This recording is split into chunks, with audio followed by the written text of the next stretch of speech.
This video is for education purpose. दोस्तों, आज हम इस वीडियो में CAGR क्या होता है, शेयर मार्केट में उसका क्या इम्पोर्टेंस है, उसे कैसा कैलकुलेट किया जाता है, यह सब देखेंगे। व्यक्ति की आय मतलब उसका इनकम, उसे जितना GST भरना पड़ता है उससे ज़्यादा उसका इनकम होना राइस। चाहिए, तो ही वह GST भर सकेगा। देश की GST मान लो 7% है। GST is equal to GDP plus inflation, मतलब gross domestic product plus inflation, यानी कि घरेलू उत्पाद प्लस महंगाई। अब GST का परिणाम देखो। In combined increase of the cost of some commodities, बहुत सारी वस्तुओं की कीमत बढ़ना। The tax rate has been increase for many products, thus increasing their cost. कुछ सेक्टर में घाटा चल रहा है, जैसे कि media, pharma, dairy products, IT and telecom are bearing the brunt of higher tax. Also, the price of commodities has increased like jewelry, mobile phones and credit cards. अब real estate market में कैसा उसका परिणाम है देखो। Economists are of the opinion that GST in India has already had a negative impact on the real estate market.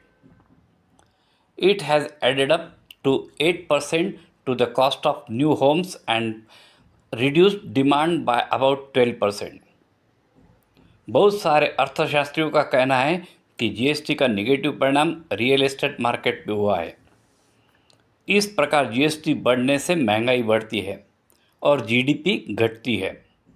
अब जब महंगाई का दर 5% है और GST का 7% है तो GDP 2% हो गई। और अगर GDP 6% है तो महंगाई 1% हो गई। और यदि GST बढ़ के 10% हो गई तो इसका मतलब GDP और महंगाई बढ़ गई, या महंगाई बढ़ गई, GST घट गई। तो ये बढ़ी हुई GST के रेट से ज़्यादा हमारी इनकम भी बढ़ना चाहिए। अगर हम सब खर्चा जाने के बाद बचा हुआ पैसा बैंक में रखते हैं और बैंक हमें एनुअली 3% इंटरेस्ट देती है और GST 10% हो गई, तो इसका मतलब उसकी भरपाई करने के लिए हमें हमारे जेब में से 7% एक्स्ट्रा खर्च करना पड़ेंगे। बैंक का इंटरेस्ट रेट तो बढ़ता नहीं, GST तो बढ़ते रहती है। GDP कम हो रही है और महंगाई बढ़ रही है। इसका मतलब बैंक में पैसा रखा तो हम पिछले साल के मुकाबले 7% से और ज़्यादा गरीब हो जाएंगे। बैंक में पैसा रखने से आदमी हर साल गरीब होते जाता है। इसलिए जहाँ हमें 10% से ज़्यादा CAGR रिटर्न मिलेगा, वही हमें पैसा डालना चाहिए। अब why swing trading is better than intraday trading, option trading और लॉन्ग टर्म इन्वेस्टमेंट? अब उसका आंसर देखिए।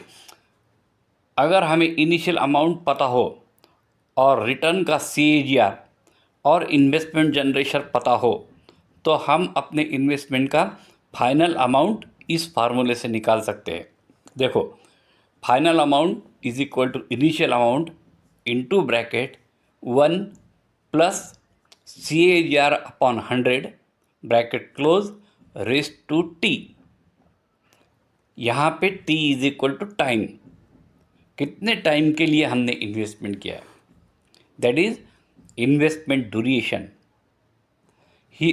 अभी यहाँ पे एक बात याद रखना जरूरी है कि दोनों CAGR एंड टाइम, ये दोनों भी एक ही यूनिट में होना चाहिए।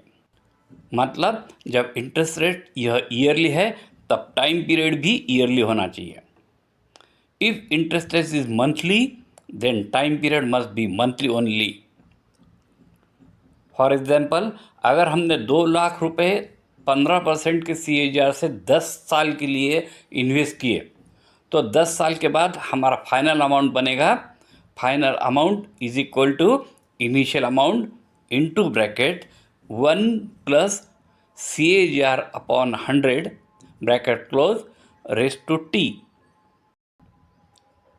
तो 10 साल के बाद final amount will be 2 lakh into bracket 1 plus 15 upon 100 bracket close raise to 10।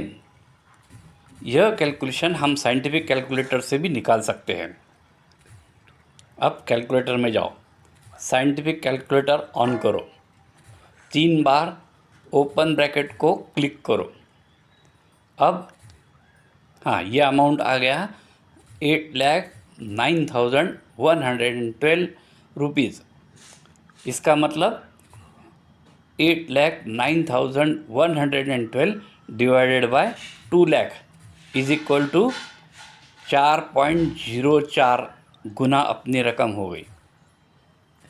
अब 20 साल के बाद same formula, final amount is equal to 2 lakh into bracket 1 plus 15 upon 100 bracket close raise to 20 is equal to 32,73,397 rupees.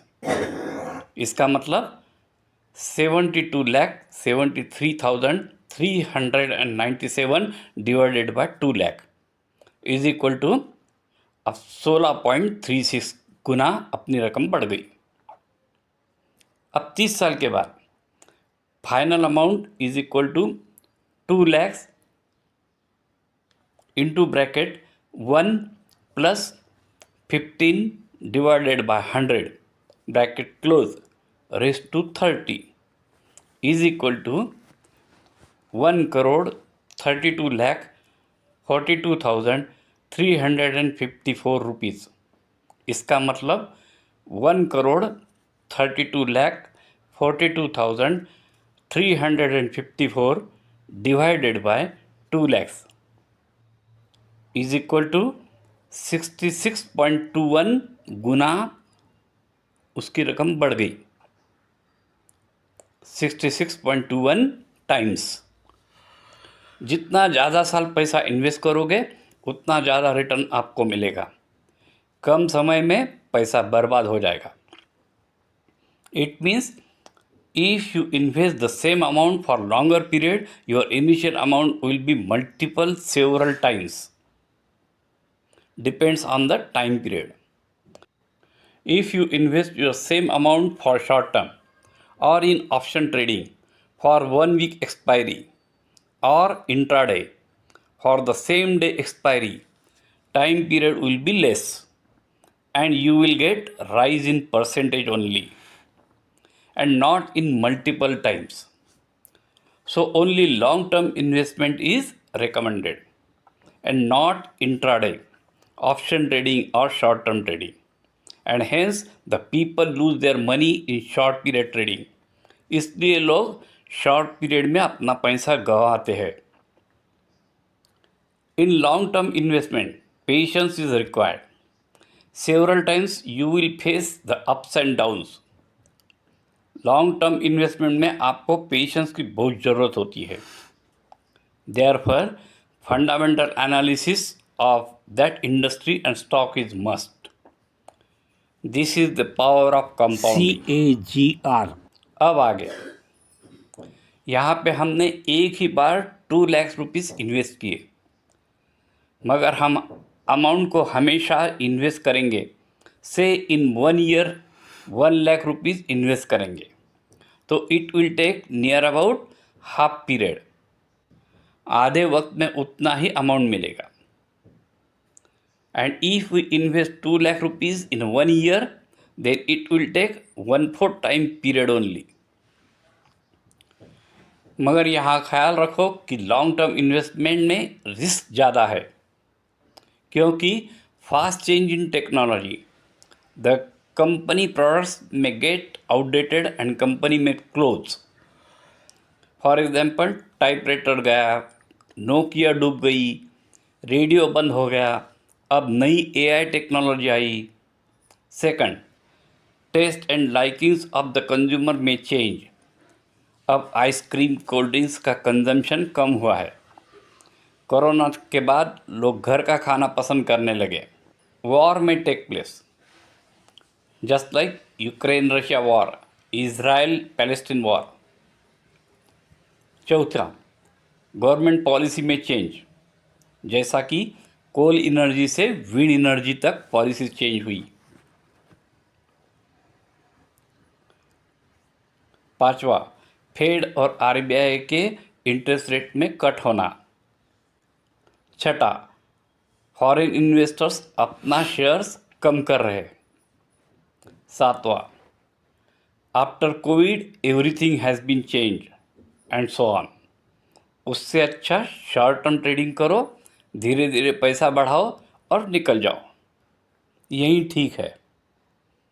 अगर आप market में अपने पैसे double करना चाहते हैं तब उसके लिए जानना होता है कि एक फिक्स CAGR में उनका इन्वेस्टमेंट कितने टाइम्स में डबल हो जाएगा, या वो एक फिक्स टाइम में अपने पैसे डबल करना चाहते हैं तब वह कितने के CAGR से अपना रिटर्न पा सकते हैं।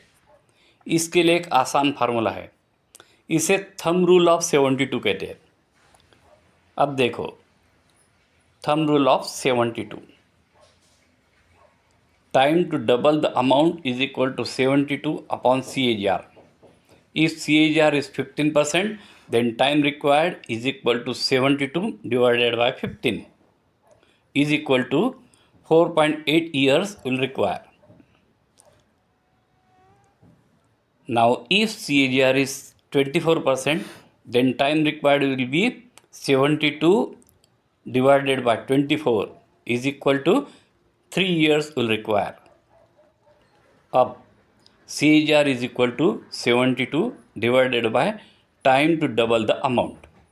If amount to double in 4 years, 4 साल में आपको पैसा दुगना करना है तो CAGR is equal to 72 divided by 4 is equal to CAGR आना चाहिए, रहना चाहिए 18%. If amount to double in 6 years, 6 साल में आपको पैसा दुगना करना है तो CAGR is equal to 72 divided by 6 is equal to वो CAGR 12% से रहना चाहिए। This is the thumb rule, it do not require any complex calculations. अब CAGR कैसा निकालते हैं? If initial amount is equal to 1 lakh rupees, final amount is equal to 5 lakh rupees, उसका duration period है 10 years, तब CAGR is equal to into bracket 5 lakh rupees divided by 1 lakh rupees bracket close raised to 1 upon 10 bracket close minus 1 bracket close into 100 is equal to 17.46%. यह calculation scientific calculator से निकाला जा सकता है। अब कौन सा एसेट क्लास आपको अमीर बना सकता है? अमेरिकन स्टडी के अनुसार उनके पास 200 साल का डाटा मेंटेन किया हुआ है, क्योंकि हमारे पास इतना पुराना डाटा अवेलेबल नहीं है। उनके अनुसार सबसे ज़्यादा रिटर्न 15% से ज़्यादा हमें शेयर मार्केट से मिलता है, उससे कम रिटर्न गोल्ड में, उससे कम रियल एस्टेट में मिलता है। तो स्टॉक में 6.6% return plus 3 to 4% inflation is equal to 9.6%, इतना हमें स्टॉक से रिटर्न मिलता है। इसलिए 15% से ज़्यादा CAGR अच्छा माना जाता है। कंपनी का फंडामेंटल चेक करते समय सबसे पहले हमारी इन्वेस्टमेंट पे कंपनी हमें कितना CAGR से रिटर्न दे रही है यह देखना चाहिए। यह screener.in में देखा जा सकता है। 200 साल के अमेरिकन हिस्ट्री देखें तो स्टॉक्स की, बॉन्ड्स की, कमोडिटीज़ की, तो उसके कैसे रिटर्न्स आते हैं। स्टॉक्स में 200 साल में 6.5% टू 6.6% रिटर्न आया है। इसके अलावा इन्फ्लेशन 3% से 4% का रहा है। 200 साल का डाटा गलत नहीं हो सकता। 5 साल 10 साल में स्टॉक बढ़ गया, घट गया, इसका पी बढ़ गया, 200 साल में कितनी बार लिक्विडिटी आई होगी, कितना डेवलपमेंट हुआ होगा। तो 200 साल में स्टॉक्स का रिटर्न 6.6% है। 4.5 बॉन्ड का रिटर्न उससे बहुत कम है। 200 साल का हाउसिंग का डाटा अवेलेबल नहीं है। तो दोस्तों आज बस इतना ही, फिर मिलेंगे अगले टॉपिक को अगले वीडियो में। आज का टॉपिक अच्छा लगा तो लाइक कीजिए, दोस्तों के साथ शेयर कीजिए और चैनल को सब्सक्राइब कीजिए। Thank you very much.